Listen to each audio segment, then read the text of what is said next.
여러분은 사람을 만나시면 어떤 기준을 가지고 사람을 보시고 판단하십니까?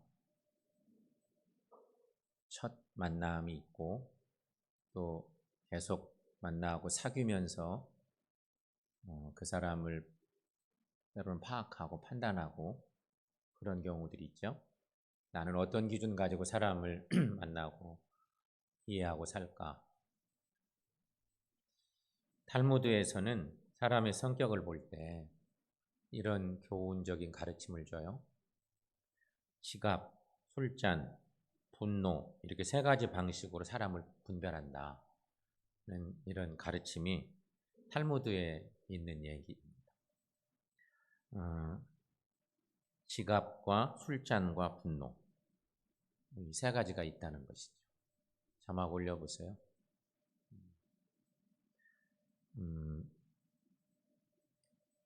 이 지갑은 키소, 술잔은 코소, 분노는 카소. 비슷한 단어들이 이렇게 쓰이는데 조금 표현을 하자면 돈을 어떻게 쓰는지, 어떻게 즐기는지, 어떻게 자신의 감정을 다스리는지 이 세 가지 방식이 그런 것입니다. 그런데 이 세 가지 방식으로 유대인들은 사람을 판단하는 근거로 삼았다는 것입니다. 조금 더 설명을 드리면 키소는 돈을 넣는 주머니를 얘기합니다. 그냥 돈 주머니만 생각하는 게 아니고 요즘식으로 말하면 요즘은 대부분 우리가 현금을 안 쓰고 카드를 가지고 대부분 전자거래를 하는 거잖아요. 명세서가 와요. 카드 명세서가 왔어. 한 달간 내가 지출한 것은 어디에 썼나? 꼭 쓸 때 썼나? 뭐 이런 것들을 판단해 볼 수 있는 거겠죠? 키소가 그런 겁니다. 코소는 쾌락에 빠지지 않고 일에 열중할 수 있는지를 보는 것입니다. 술 얘기가 아니고요. 술은 대표적인 상징적인 거고 내가 인생 살다가 뭔가 쾌락에 빠져서 일도 못해. 그러면 인생 망하는 거죠. 뭔가 중독돼 있는 거. 그러면 안 되니까. 그런 것과 관련된 얘기. 카소는 분노라는 단어인데 요즘 분노 조절 장애가 있는 사람도 있죠. 옛날에는 몰랐는데 요즘 그런 용어들을 많이 듣습니다. 아예 어떤 사람은 분노 조절을 못해. 뚜껑 열리면 그냥 끝이야. 이게 분노 조절 장애가 있는 사람이에요. 근데 그런 사람들 대부분은 내가 홧김에 그랬어요. 화나면 뭘 못해요? 아니에요. 이거 장애가 있는 거예요. 그래서 이 노여움으로 인내와 자제력의 성격을 본다는 거죠. 이 유대인들이 갖고 있는 이런 전통적인 이런 방식들이 탈무드에 너무 많은 내용이 나오는데 사실 탈무드가 나중에 이렇게 성경을 뒷받침할 만한 여러 가지 모든 분야의 어떤 교훈적인 내용들을 계속 써내는 거예요. 그게 사실 이게 탈무드예요. 근데 탈무드에 이런 내용이 있어서 사람을 판단하는 어떤 분별법으로 사용하게 된다. 이런 얘기입니다. 그러니까 키소, 코소, 카소가 사람을 제대로 평가할 수 있다고 하는 그런 내용인 거죠. 자, 이런 얘기들을 우리가 좀 생각해 보면서 오늘 말씀을 좀 봅시다. 유명한 오늘 본문의 말씀입니다. 오늘 말씀은 다윗의 아버지인 이새의 집에서 일어난 일입니다. 사울 왕을 버리신 하나님께서 사무엘에게 이새의 아들 중에 기름 부을 왕을 선택하라고 명령이 떨어져요. 사울이 하나님 보실 때 안 되겠어. 그래서 새 왕을 세워야 돼. 왕이 있는데 새 왕을 세워야 되는 상황이 그 사명을 사무엘 선지자에게 은밀하게 주신 것입니다. 사무엘은 이새의 집에 갔습니다. 하나님이 명령하신 거니까 사람 세우는 일을 해야 되니까 나라의 지도자를 세워야 되니 얼마나 힘들어요. 사무엘에 가서 딱 보니까 장자 엘리압이 딱 나타났습니다. 그 아들을 보는 순간 마음에 이르기를 여호와의 기름 부으실 자가 주님 앞에 있도다. 감동 먹었습니다. 딱 보는 순간 너무너무 여러 모양으로 좋은 거예요. 그래서 막 그렇게 자기 마음에서 그렇게 외침이 생겼어요. 그런데 웬걸 하나님께서 이렇게 말씀하십니다. 오늘 본문 말씀 중에 16장 7절 말씀인데, 자, 유명한 말씀이죠. 자막보고 함께 읽습니다. 그의 용모와 키를 보지 말라. 내가 이미 그를 버렸노라. 내가 보는 것은 사람과 같지 아니하니 사람은 외모를 보거니와 나 여호와는 중심을 보느니라. 아멘. 그리고는 둘째, 셋째, 넷째 막 계속 보는데 하나님 마음에 드는 사람이 없었어요. 그리고 결론적으로 들에서 양을 치는 막내 다윗을 선택하게 되는 그 이야기가 오늘 본문의 유명한 말씀입니다. 용모와 신장을 보는 것이 아니라 중심을 보신 결과였습니다. 그 마음 중심을 보신 결과였습니다. 여러분, 하나님은 외모가 아니라 중심을 보시는 분이십니다. 이런 말씀 읽다 보면 큰 위로가 되고, 하나님이 그러신 분이지. 세상과 다르지. 우리도 그래야지. 이렇게 고백을 하는데 우리가 그렇게 못 살아요. 알면서도 그렇게 못 살 때가 얼마나 많은지 몰라요. 자, 그렇다면 여러분, 우리가 익숙히 알고 있는 하나님은 외모를 보시는 것이 아니라 그 사람의 중심을 보시느니라 말씀하셨는데, 그럼 하나님이 보시는 중심은 과연 뭘까? 이거 생각해 봅시다. 중심을 보신다는데 그 중심이 뭐예요? 구체적으로 신앙적으로 그 중심이 뭘까요? 오늘은 그 부분을 묵상해 보려고 합니다. 주신 말씀입니다. 첫째는요, 하나님 보시는 중심의 첫째 내용은 믿음입니다. 믿음을 보신다는 것입니다. 어떤 사람들은 믿음 그 자체가 본질적인 가치를 지니고 있다고 생각해서 믿음을 가지라고, 믿음을 가져야 된다고 막 말할 수도 있습니다. 그러나 여러분, 믿음이 참 가치를 지니려면 그 믿음의 대상이 가치가 있어야 합니다. 다시 말해서 믿음의 가치를 결정해 주는 것은 그 믿음의 대상입니다. 믿음의 대상이 누구냐 하는 것이죠. 따라서 여러분, 단순히 믿음을 가지는 것보다 무엇을 믿느냐, 누구를 믿느냐, 그냥 나 믿음의 사람입니다. 그게 중요한 게 아니고 어떻게 누구를 제대로 믿느냐 하는 것이 중요한 것이죠. 잘못된 대상을 믿는 믿음은 가치가 없습니다. 그런 믿음은 비참한 결과를 초래할 뿐입니다. 오늘도 우리가 교회에 오실 때 거의 다 자동차를 타고 오셨을 거예요. 걸어오신 분 일부 계시지만 거의 대부분 자동차를 타고 오십니다. 조금 멀던 가깝던 자동차를 타고 옵니다. 자동차를 탈 때 고장 나려나? 이런 생각한다면 차를 못 타고 올걸요? 예를 들자면 내 자동차는 브레이크가 절대 고장이 안 나? 이런 믿음이 있습니다. 내 자동차 브레이크는 한 번도 고장 난 적이 없지? 이런 믿음을 가지고 자동차를 타고 오지요. 근데 여러분, 그 믿음이 믿을 만한 믿음일까요? 절대 그동안 고장 안 났는데 뭐 자동차 브레이크 막 달리다가 탁 쓰고.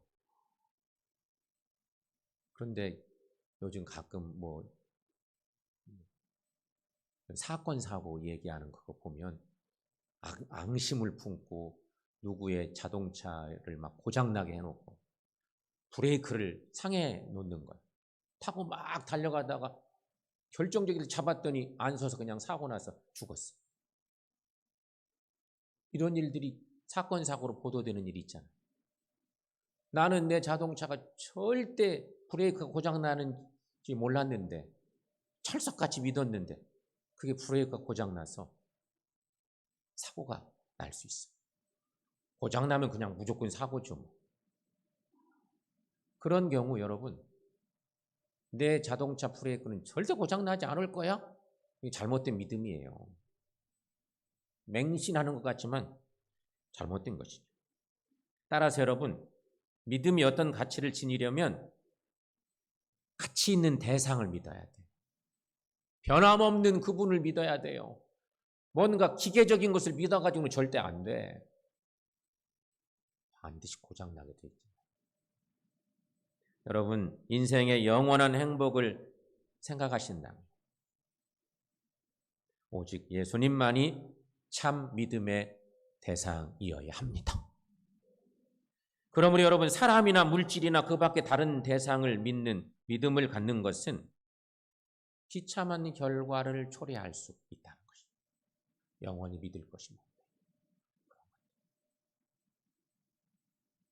믿음은 그러므로 믿음의 대상이 누구냐, 어느 분이냐, 어떤 존재냐가 매우 중요한 것입니다.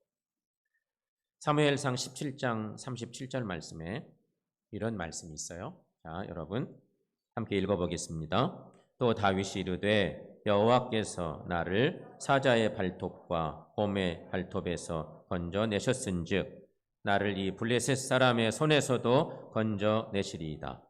사울이 다윗에게 이르되 가라, 여호와께서 너와 함께 계시기를 원하노라. 아멘. 다윗이 나중에 블레셋과의 전쟁 치르는 그 얘기 속에 있는 본문입니다.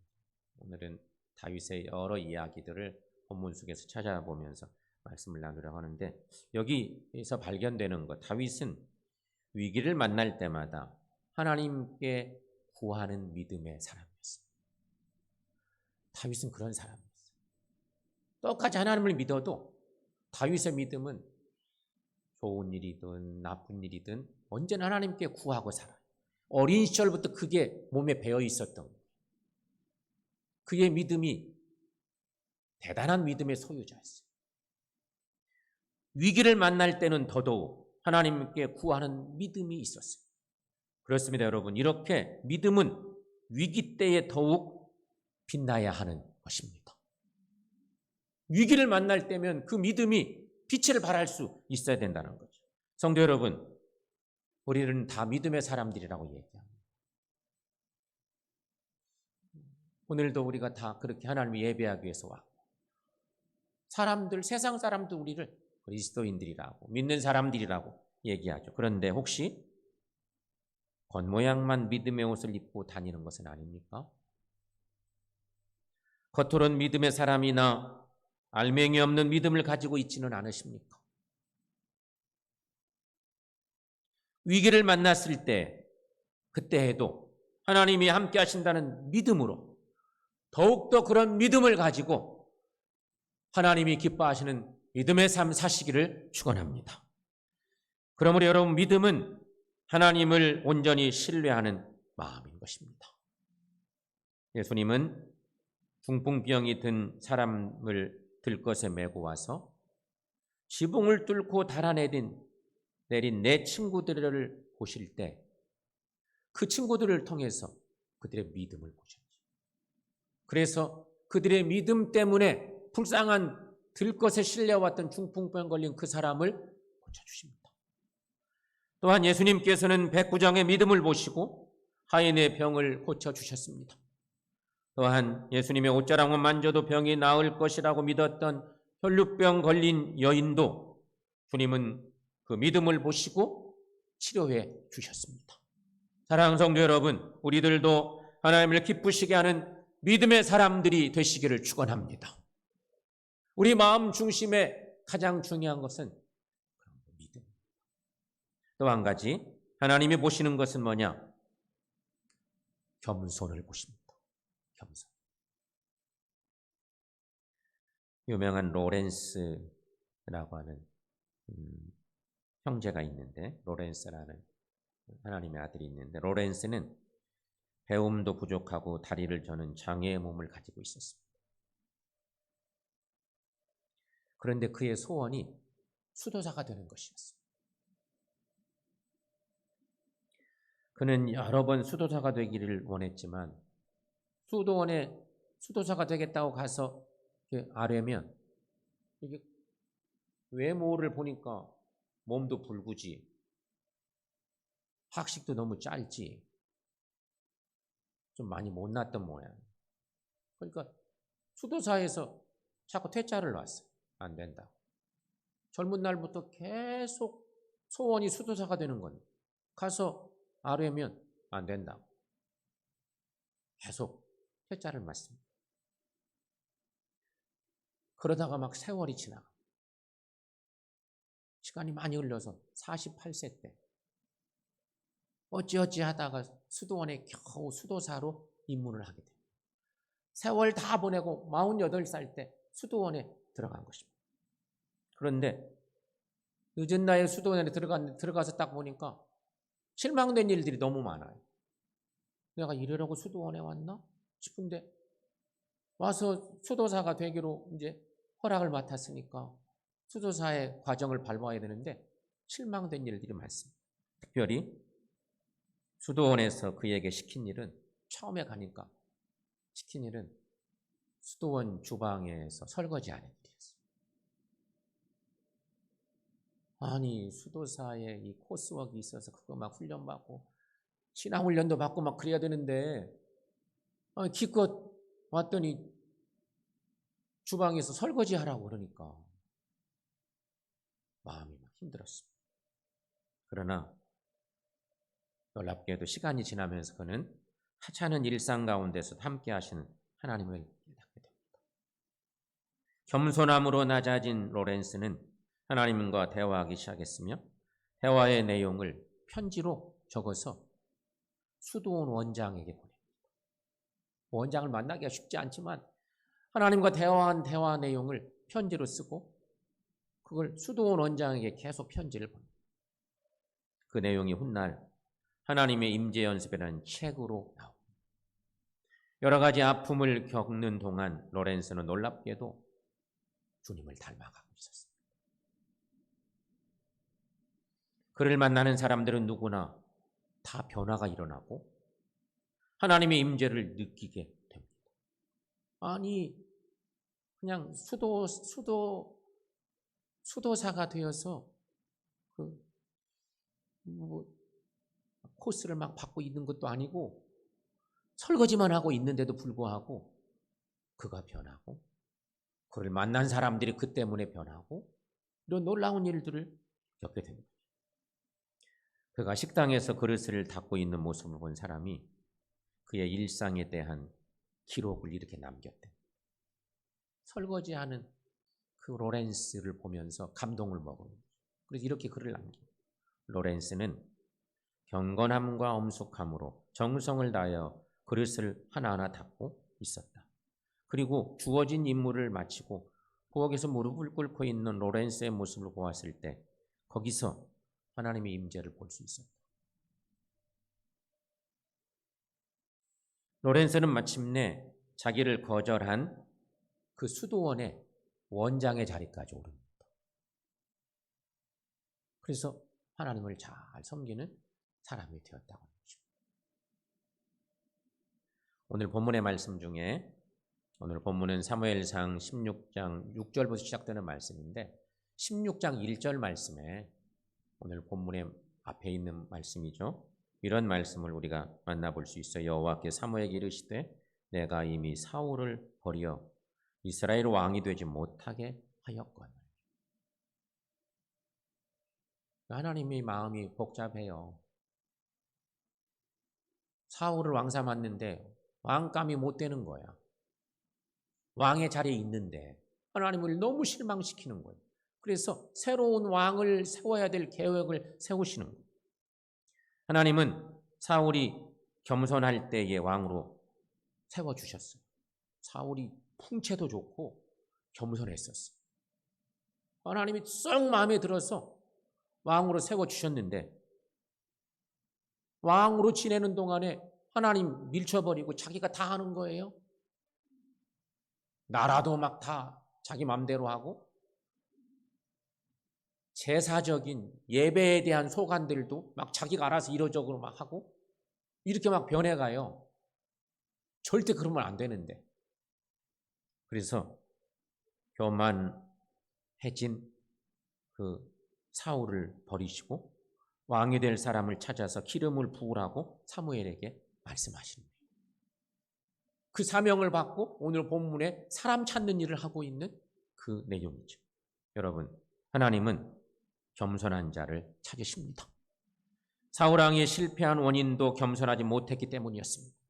겸손은 자기의 위치를 벗어나지 않는 것을 말합니다. 다윗은 형들이 사무엘을 만나러 가는 그 순간에도 양떼를 치는 일에 최선을 다했습니다. 아버지 이새에게 사무엘이 너희 아들들 데려오라 했을 때 아버지 마음에도 다윗은 막내고 조금 꼬맹이고 선지자가 찾는 인물이 절대 아니라고 생각해서 아버지 마음에도 다윗은 그냥 들에 두었어요. 형들은 다 막 집으로 막 가는 거예요. 근데 다윗은 혼자 남아서 끝까지 아버지의 양떼들을 잘 지키고 치고 있었던 거죠. 겸손은 하나님을 바라보는 것입니다. 하나님의 눈을 의식하지 않으면 겸손할 수 없습니다. 교만한 사람의 특징이 뭔지 아세요? 교만한 사람의 특징은 자신에게 초점을 맞추고 살아갑니다. 내가 잘나서 나 때문에 이렇게 되었다고 자기를 자랑합니다.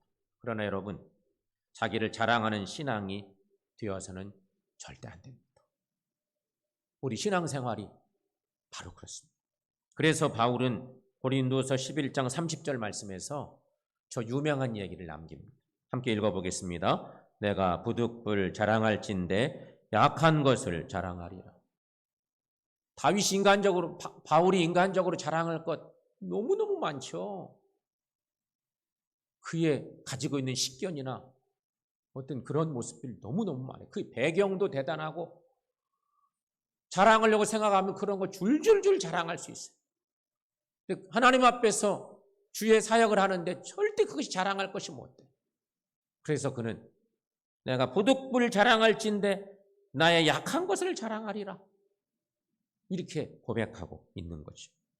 도리어 약한 것을 자랑하는 겸손을 하나님이 보신 것입니다. 사랑하는 성도 여러분, 하나님은 용모와 신장이 아닌 중심에 겸손이 있는가를 보신다는 것입니다. 우리의 신앙생활 중심에, 우리 마음 중심에 겸손함이 있어서 하나님을 높이는, 그리고 하나님이 쓰시기에 합당한 믿음의 사람들이 되시기를 축원합니다. 세 번째는요, 하나님이 보시는 것은 뭐냐? 그 중심을 보신다는데 사랑을 보십니다. 사랑입니다. 다윗이 이렇게 기름 부음을 받았잖아요. 하나님의 픽을 받은 거예요. 하나님이 인정한 사람이 된 거예요. 그런데 기름 부음을 받는 순간 소문이 났어요. 그래서 가장 기분 나쁜 자가 누구겠어요? 사울왕. 사울이 몹시 기분이 나. 그래서 그때부터 다윗은 도망자가 됩니다. 10년간. 10년 동안 도망다닙니다. 근데 다윗이 가는 곳에 사람들이 붙습니다. 하나님이 내버려 두셨겠어요? 다윗이 용감하기도 하고 능력도 있는데 하나님이 사람들을 막 붙여주십니다. 성경 말씀 보면 그래서 이제 다윗이 작은 부족처럼 그렇게 된 거죠. 다윗의 휘하에 많은 사람들이 자꾸 모여드니까. 그런데 다윗이 자신과 함께한 군사들을 무척 사랑합니다. 그게 특징입니다. 다윗의 삶이 사랑을 베푸는 삶이었던 거예요. 어느 날 600명의 군사를 이끌고 전쟁에 나갑니다. 그 전쟁은 자기 가족들이 잊어버린 거예요. 아내와 자녀들이 빼앗겼어요. 그래서 군사를 이끌고 이제 쫓아가는데 600명의 군사와 함께 출격을 했는데 한참 가다 보니까 200명의 군인들이 우리 더 이상 못 갑니다. 퍼져버린 거예요. 탈진이 왔어요. 600명이 전쟁에 나갔는데 3분의 1이 우리 못 가겠습니다. 너무 지쳐서 막 뛰어갔지 않아요. 다 말 타고 가면 얼마나 좋겠어. 근데 그러지 못한 거죠. 그래서 결국 부솔 시냇가에서 200명의 그 군사를 거기 쉬게 하고 나머지 400명만 이끌고 이제 쫓아갑니다. 가서 소기의 목적을 달성하고 결국은 전쟁이 이겼으니까 아내도 자녀들도 가족들을 다 찾고 그리고 전리품들을 몽땅 이제 다 전쟁에서 이기니까 전리품을 몽땅 모아서 짊어지고 옵니다. 한참 오다가 부솔 시냇가에 다시 왔습니다. 거기 누가 있어요? 200명의 군사들이 거기 또 다른 것들을 지키면서 거기 있는 거예요.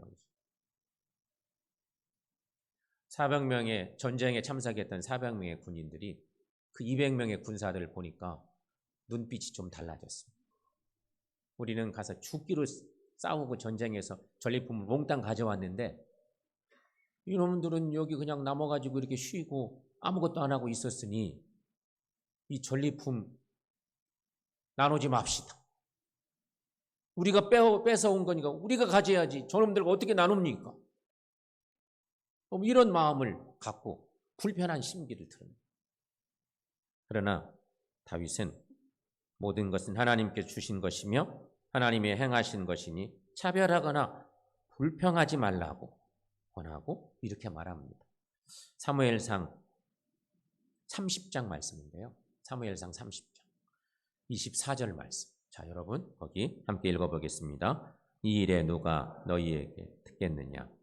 전장에 내려갔던 자의 분깃이나 소유물 곁에 머물렀던 자의 분깃이 동일할지니 같이 분배할 것이니라. 아멘. 이 사건은 다윗의 마음을 정확히 보게 합니다. 다윗은 진실로 사랑의 사람이었습니다. 그런데 이 말씀을 묵상하다 보면 사실 이것이 하나님의 마음입니다. 우리 같으면요, 우리가 만약에 400명의 군사에 속해 있다고 해보세요. 우리 같으면 뭐하러 저놈들 줍니까? 여기서 그냥 편히 쉬고 있었는데 우리끼리 나눠야지. 그러지 않았겠어요. 다윗은 이 400명의 군사들의 마음을 다독이면서 같이 나눠야 된다. 이게 하나님의 마음이다. 이렇게 얘기하는 겁니다. 다윗의 마음은 하나님을 닮아요. 뿐만 아니라 여러분, 다윗 시간이 이제 많이 지나갑니다. 그래서 왕으로서 어떤 자리에 있을 때 다윗은 사울의 손자요 요나단의 아들인 무비보셋을 자신의 식탁에서 자신과 함께 먹도록 하는 사랑을 베푸는 얘기가 있습니다. 사울 왕도 죽고 다윗과 그렇게 친했던 친구 요나단, 그가 왕자였지만 요나단이 그렇게 다윗을 좋아했어요. 그런데 요나단도 죽고 사울 왕가의 모든 사람들이 죽어서 결국 왕권이 무너진 거지. 근데 한 사람 살아남은 사람 무비보셋, 이는 불구였어요. 절름발이 하나 남은 무비보셋. 그를 다윗이 어떻게 대했는지 성경을 통해서 볼 수 있어요. 사무엘하 9장까지 넘어가는데 사무엘하 9장 7절 말씀의 내용을 한번 읽어보겠습니다. 다윗이 그에게 이르되 무서워하지 말라. 내가 반드시 내 아버지 요나단으로 말미암아 내게 은총을 베풀리라. 내가 내 할아버지 사울의 모든 밭을 다 내게 도로 주겠고 또 너는 항상 내 상에서 떡을 먹을지니라. 아멘. 다윗의 마음은 중심에 사랑이 있었습니다. 하나님을 꼭 닮은 그런 사랑의 마음이 있었습니다. 그래서 하나님은 다윗을 들어 쓰신 것입니다. 성도 여러분, 우리 마음 중심에도 이런 사랑이 있으시기를 축원합니다. 요즘에 반려동물 얘기가 참 많이 나오죠. TV를 통해서도 그렇고 반려동물 시대인 것 같아. 정말. 근데 그 얘기를 좀 비슷하게 말씀을 드리려고 하는데 강아지와 고양이는 요즘 우리 시대에 분명히 반려동물이라고. 각광받는 반려동물이에요. 반려견, 반려묘 이런 얘기 하죠. 그런데 이 두 반려동물은 성격이 완전 달라. 고양이는 10번 잘해주다 한 번 서운하게 하면 서운한 것을 기억해서 주인을 대한답니다. 고양이가 좀 영특하잖아요. 그러나 강아지는 10번 서운하게 하다가도 한 번 잘해주면 그 한 번 잘해준 것을 기억하고 주인을 따른대. 그래서 강아지가 고양이보다 더 사랑받는 것 같기도 해. 그렇다면 여러분, 한번 이런 것도 생각해 보세요. 지금 여기에 고양이 같은 사람이 있고 강아지 같은 사람이 있다고 생각해 봅시다. 그럴 리는 절대 없지만 하도 요즘 강아지, 고양이를 너무너무 좋아해서 그냥 내 자식이라고 막 내 아들이라고 내 딸이라고 이 잘못된 거예요. 그건 분명히. 근데 그런 걸 생각해 본다면 여기 지금 꼭 고양이 같은 사람이 있고 강아지 같은 사람이 있다고 생각해 봅시다. 하나님은 어떤 사람을 더 좋아하실까? 그런 한번 생각을 해보세요. 분명히 강아지 같은 사람을 더 사랑하시지 않겠습니까? 성도 여러분, 하나님은 외모를 보시지 않고 하나님은 우리의 중심을 보시는 하나님이십니다. 예수님께서도 다니엘의 중심, 나다나엘의 중심을 보시고 베드로의 중심을 보셨고 그리고 부활하신 그 예수님이 바울의 중심도 보셨습니다. 중심을 보시고 우리 주님은 사람들을 들어 쓰신 것입니다. 그렇다면 여러분, 하나님께서 보시는 중심을 기억해야 됩니다. 오늘 우리 시대에 믿음의 삶을 사는 우리들, 하나님 보시는 중심이 뭔가? 중심을 보신데 잘 아는 얘기지만 그 중심에는 우리의 믿음이, 우리의 겸손이, 그리고 우리의 사랑이 있습니다. 성도 여러분, 우리 모두 마음을 다해서 이런 삶을 사셔서 하나님이 쓰시기에 합당하고 하나님을 기쁘시게 하는 온전한 믿음의 삶 사는 저 여러분들 모두가 되시기를 축원합니다.